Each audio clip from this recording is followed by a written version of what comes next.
नमस्कार, NaukरीNews.com में आपका स्वागत है। मैं हूं गिरजेश वशिष्ठ। बिग फार्मा की लूट, ये अपने आप में बहुत बड़ा टॉपिक है। उस टॉपिक पे मैंने आपसे कई बार बात की है। दो मेरे बड़े वीडियो हैं, कई वीडियोज़ में मैंने इसका जिक्र किया है।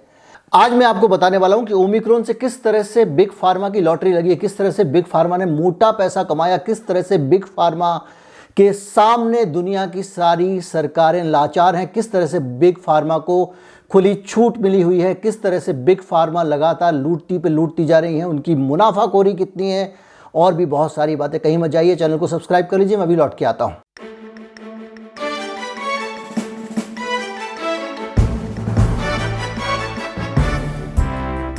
जैसे जैसे ओमिक्रॉन की खबर फैलती गई, बात की बात, साथ की साथ, हाल की हाल ये भी खबर आ रही थी कि ओमिक्रॉन खतरनाक नहीं है, उसके बावजूद बिग फार्मा ने कितना मुनाफा कमाया होगा, इसकी आप कल्पना कर सकते हैं। मैं आपको बताता हूं, 1000 करोड़ डॉलर यानी 70,000 करोड़ की कमाई, 70,000 करोड़ की कमाई एक हफ्ते में बिग फार्मा ने की है। और बिग फार्मा ने भी नहीं, सिर्फ 2 टीका कंपनियों ने की है, एक फाइजर और एक मॉडर्ना, दोनों अमेरिका की टीका कंपनियां हैं। यहां तो किसी चीज का कोई हिसाब ही नहीं मिल पाता है। तो केवल एक हफ्ते में 70,000 करोड़ का माल कमाया गया है ओमिक्रॉन के नाम पर। और मैं आपको बताता हूं ये पैसा कैसे कमाया गया। अमेरिका के सांसद हैं, सीनेट के मेंबर हैं बर्नी सैंडर्स।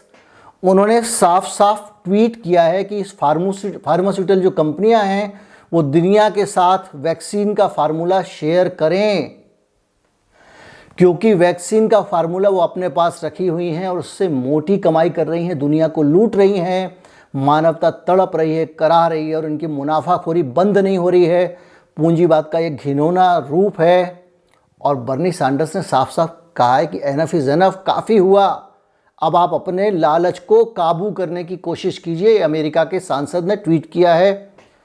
वो कह रहे हैं कि छोटी छोटी मुनाफा भी अगर हो, इतनी बड़ी महामारी में तो कंपनियां बहुत कमा सकती हैं, लेकिन इनके मुनाफे का जो हिसाब है मैं आपको दूंगा तो आप चौंक जाएंगे। 2020 में मॉडर्ना एक ऐसी कंपनी थी जो घाटे में चल रही थी, और इस साल में मॉडर्ना को 700 करोड़ डॉलर का मुनाफा हुआ है। 700 करोड़ डॉलर। एक साल पहले घाटे में चलती, अगले साल 700 करोड़ डॉलर का मुनाफा हुआ है। मैं आपको आगे बताऊंगा इस वीडियो में कि सरकारों ने उनकी किस तरह से मदद की। फाइजर ने भी इससे भी ज़्यादा 8 बिलियन डॉलर का मुनाफा कमाया है। फाइजर का मुनाफा 2020 में 800 करोड़ डॉलर था, जो 2021 में 9,000 करोड़ डॉलर हो गया। 800 करोड़ से 9,000 करोड़ यानी 124% जंप, यानी 100 रुपये के 224 बन जाना। आप इससे अंदाज़ा लगाइए कि इन कंपनियों की कितनी मोटी कमाई हो रही है। अब आप कहेंगे साहब इतनी ज़्यादा वैक्सीन बिक रही है तो कमाई तो बनती है, अगर कोई आदमी 1-1 रुपया भी अगर किसी चीज़ पे देगा तो कितना कमा लेगा। लेकिन क्या ये 2%, 4%, 10%, 20% का मुनाफा है? नहीं है। अकेले फाइजर का एक डोज जो है उस पर बनाने का जो गार्जियन का आंकड़ा है, ये उस पर एक डोज पे $1 का खर्चा आता है। ये गार्जियन ने रिपोर्ट किया था और उसके मुताबिक $1 के खर्चे के बाद ये जो है $30 में इस टीके को बेचते हैं। $1 का टीका बनाते हैं, $30 में बेचते हैं। और मॉडर्ना भी 4 से 30 गुना दाम अपनी लागत का अपने टीकों पर लगाती है। ये मोटे मोटे मुनाफे। आप कल्पना कर लीजिए कि भैया इतनी बड़ी महामारी है, तुम भी इंसान हो, इंसान खतरे में हो, आटे में नमक की तरह कमा लो, कुछ नहीं तो 100% मुनाफा दूने दाम में बेच लो। लेकिन इन कंपनियों का लालच खत्म नहीं हो रहा है। किस हद तक ये जा रही हैं मुनाफाखोरी करने के मामले में। मैं आपको एक और उदाहरण देता हूं। ऑक्सफैम के बारे में आप जानते होंगे, विश्व प्रसिद्ध एनजीओ है, और उसने बताया है कि जो मॉडर्ना का टीका है उसका तो अभी तक डाटा भी नहीं है, वो भी 5 गुना से ज़्यादा एक्सपेंसिव है। और वो कह रही हैं, अब इसके देखिए, जब ये मैं वाली बात करता हूँ तो बहुत सारे लोग जो आपके यहाँ दर्शक दीर्घा में बैठे होंगे, बहुत सारे दक्षिणपंथी लोग जो हमेशा प्रशासन, सत्ता और व्यवस्था के साथ ही रहते हैं, ये एक विचारधारा है, ये किसी पार्टी का नाम नहीं है, जो हमेशा जो एस्टेब्लिशमेंट है उसके साथ रहते हैं, स्थापित मान्यताओं के साथ रहते हैं, नई चीज़ों को स्वीकार नहीं करते। उनका कहना ये है कि साहब ऐसा है कि उन्होंने जो इतना मुनाफा कमाया उन्होंने R&D में पैसा भी तो खर्च किया होगा। ये विचार साहब के मन में आता है, आपके भी मन में आता है, मेरे भी मन में आता है कि हम तो ये देख रहे हैं एक टीका ₹1 का बन रहा है, $1 का बन रहा है, लेकिन हम ये नहीं देख रहे इसने R&D पे कितना खर्चा किया। तो R&D की हकीकत आप समझिए, वो भी आपको आपके कान खड़े कर देगी। दोनों कंपनियों को वैक्सीन बनाने के लिए सरकारों ने खर्चा दिया था, मोटा खर्चा सरकारों ने दिया था, यहाँ तक कि वैज्ञानिक दिए थे, अभी अपनी लेबोरेटरीज दी थी, उनको सरकारी फंड मिला था। ये जो पूंजीवाद है इसमें बड़ी कंपनियों को सरकारी धन देने में सरकारें कोई संकोच नहीं करती। आम आदमी की घासलेट की सब्सिडी है, केरोसिन की सब्सिडी है, खाद की सब्सिडी है, उस पर रोना गाना पूरी दुनिया में होता है। पूरी दुनिया में सब्सिडी को बड़ा पाप माना गया है। चैरिटी मत करो, सरकार का काम बिजनेस में दखलंदाजी देना भी नहीं होता है। और यहाँ पे हालत ये है कि इन कंपनियों को मोटा पैसा सरकारी खजाने से दिया गया और इन कंपनियों के साथ गुप्त समझौते किए गए, ऐसे गुप्त समझौते जिनके बारे में आप जान ही नहीं सकेंगे। और इन समझौतों में ये लिखा हुआ है कि कोई विवाद भी होगा तो ये गुपचुप सुलझाएंगे, जनता को पता नहीं चलने देंगे। लोकतंत्र है, सरकार को जनता चुनती है, लेकिन ये जनता को पता नहीं चलने देंगे। मैं आपको बताता हूं कि जो पैसा मिला है 250 करोड़ रुपया अमेरिका की सरकार ने फाइजर को दिया था, मॉडर्ना को, और फाइजर को 200 करोड़ रुपए दिए थे। रुपए नहीं, डॉलर। 250 करोड़ डॉलर और 200 करोड़ डॉलर। और बायोनटेक जो उसकी फाइजर की पार्टनर है, उसको जर्मन सरकार ने 445 करोड़ रुपए दिए थे। अब ये सारा पैसा आप जोड़ लेंगे तो इनके पास में मोटा पैसा इनको मिला था वैक्सीन डेवलप करने के लिए, यानी वैक्सीन बनाने के लिए। यानी R&D में भी इन्होंने इन्वेस्ट नहीं किया, सरकारों ने इन्वेस्ट किया। सरकार ने पैसे दिए कि रिसर्च करो और टीका बनाओ। सरकार ने जब टीका बना लिया उसके बाद भी ये लोग सरकारों के ऊपर ही शर्तें रखते जा रहे हैं और सरकारों से अपनी शर्तें बनवा रहे हैं। कौन कौन सी शर्तें? जैसे कि एक शर्त यह है कि अगर टीका लगाने से किसी को साइड इफ़ेक्ट हो गया, उल्टा सीधा कुछ हो गया, तो उनकी जिम्मेदारी नहीं होगी। मॉडर्ना ने भारत के सामने भी यही शर्त रखी थी। ये किसी भी देश के अपने कानूनों को बदल के ये अपनी शर्तें थोप रहे हैं, ये उसकी संप्रभुता से खिलवाड़ है। और उसके बावजूद इनकी उन शर्तों को माना गया। इनके दाम का हाल ये है, अलग अलग देश में अलग अलग दाम वसूलते हैं। किसी देश में कुछ ले लेंगे। मैंने बताया मॉडर्न $4 भी ले रही है किसी से एक टीके का, और $30 भी ले रही है एक टीके का। इस तरह की खुली छूट इनकी चली हुई है। और NIH जो है, जिसके चीफ फाउची साहब हैं, उनके 3 वैज्ञानिकों ने, जॉन मस्कोला, बानी ग्राहम और किसमें किया, कॉर्बेट, इन 3 वैज्ञानिकों ने इस टीके को बनाने में योगदान दिया। यानी टैलेंट भी सरकार का, और टैलेंट को इन्वेंटर हैं, वो सिर्फ योगदान नहीं किया, उन्होंने इस टीके को बनाने में बराबर का योगदान दिया।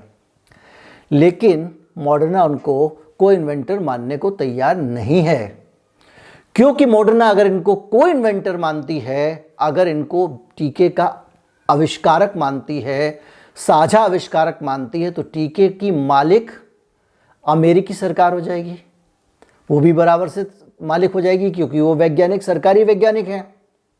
तो अगर अमेरिकी सरकार हो जाएगी तो टीके पे मनमानी कमाई नहीं कर सकेंगे। इसलिए इन्होंने बाकायदा जो अपना पेटेंट दाखिल किया मॉडर्ना ने, उसमें उनके लिए गोलमोल सी टर्म घोषित कर दी और उनका नाम लिखा गुड फेथ डिटर्मिनेशन। इसके बाद में NIH जागा, उसने कहा हमारे वैज्ञानिक, हमने मेहनत की, सरकार ने पैसा दिया और टीके के मालिक ये बने हुए हैं, गुड फेथ डिटर्मिनेशन। तो एक सबसे बड़ा सवाल ये उठ के आया कि जो टीका है उसमें गुड फेथ डिटर्मिनेशन है, तो ठीक है भैया, NIH ने कहा हम तो कोर्ट में जाएंगे, अब कोर्ट में इसको सेटल किया जाएगा। जब कोर्ट में मामला जाने लगा तो मॉडर्ना ने क्या किया कि अपना जो पेटेंट का जो एप्लीकेशन था उसको होल्ड कर लिया। अब पेटेंट के एप्लीकेशन को कहा कि हम जमा नहीं कर रहे हैं, यानी ना एप्लीकेशन जमा करेंगे ना किसी का हक बनेगा, और हम अमेरिका की सरकार के साथ एमिकेबली मिलजुल के इस मसले को समझाएंगे। यानी अब लॉबिंग शुरू होगी, सरकार के अधिकारियों को, डॉक्टर फाउची को, दूसरे लोगों को समझाया जाएगा कि किस तरह से सरकार अपना हक ना मांगे। अब सोचिए सरकार का कितना हक है टीकों में और कंपनियां मालिक बनी हुई हैं, और दूसरी तरफ बाइडेन सहित भारत की सरकार, दक्षिण अफ्रीका की सरकार, मोदी जी संयुक्त राष्ट्र में भी बोल चुके हैं, बार बार कह रही है कि इस देश में, धरती पे, दुनिया में ये इतने वेरिएंट आ रहे हैं, इतने लोग मर रहे हैं।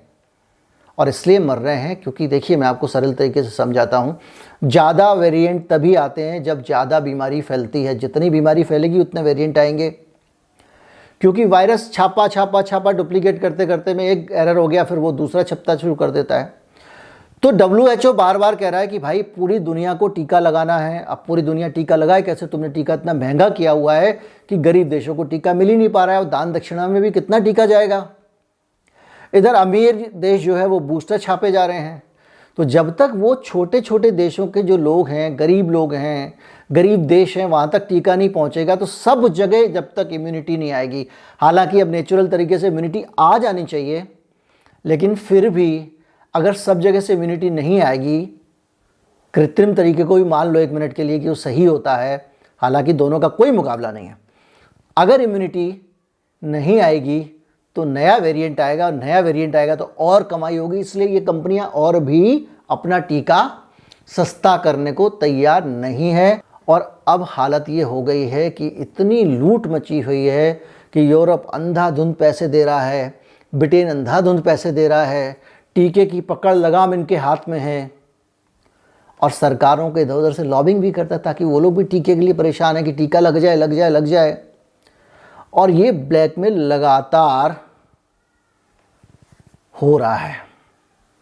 और इस बीच में फाइजर ने एक और ऐलान किया है कि वो टीके का दाम बढ़ाने वाली है, यानी टीका और महंगा होगा। और जब टीका महंगा होगा तो $175 तक टीके का रेट सरकार मांग सकती है। नए नए वेरिएंट आएंगे, और अब ये भी पता चल गया कि 2 टीके मतलब पूरा वैक्सीनेशन नहीं, अब तीसरा चौथे की भी बात हो रही है, 5वें की भी बात होगी। नए नए वेरिएंट आएंगे, नए नए टीके आएंगे, तो फाइजर बोलेगा हमको ज़्यादा पैसा चाहिए, मॉडर्ना बोलेगा हमको ज़्यादा पैसा चाहिए, सीरम इंस्टीट्यूट बोलेगा ज़्यादा पैसा चाहिए, अब तो टीका महंगा हो गया। 148 गुना दाम कमाने वाली कंपनी भी कह रही है हम टीका महंगा कर देंगे। ये बिग फार्मा का खेल, और जिस तरह से उसने पूरी दुनिया पे कब्जा किया हुआ है, WTO बना हुआ है पूरी दुनिया में। WTO पेटेंट की रक्षा करता है, देशों पर जुर्माना लगा देता है। तो अगर कोई एक आध सरकार चाहे भी कि कल से टीका अपने आप बनाएंगे हमारे वैज्ञानिक, भागो यहाँ से, तो ये भी नहीं कर सकता। तो ये इस तरह से पूरा टीका लॉबी का बड़ा शिकंजा इस धरती पे बना हुआ है। सरकारें लाचार हैं, आम आदमी बेबस है, और उधर सरकारें अपने लोगों को लगातार कह ही रही हैं टीका लगाओ, दूसरा लगाओ, तीसरा लगाओ। तो ये कुल मिला के एक बड़ा खेल चल रहा है जिसमें बड़े स्तर पर टीके के नाम पे, महामारी के नाम पर कमाई हो रही है। और आप इसी से अंदाज़ा लगा लीजिए कि अकेले एक ओमिक्रॉन आने से हफ्ते भर में $1000 करोड़ का खजाना 2 कंपनियों का भर जाता है। उम्मीद करता हूँ वीडियो आपको समझ में आया होगा, उम्मीद करता हूँ वीडियो आपको अच्छा लगा होगा। उम्मीद ये भी करता हूँ कि इस वीडियो के ज़रिए आप फार्मा कंपनियों के खेल समझ जाएंगे।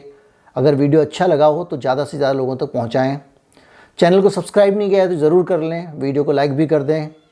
अगर आप इस चैनल को सपोर्ट करना चाहते हैं तो हमारा UPI ID डिस्क्रिप्शन में है, जिसके ज़रिए आप भुगतान कर सकते हैं, और हमारा बारकोड भी स्क्रीन पर कहीं कहीं दिखेगा, उसको भी आप स्कैन कर सकते हैं भुगतान करने के लिए।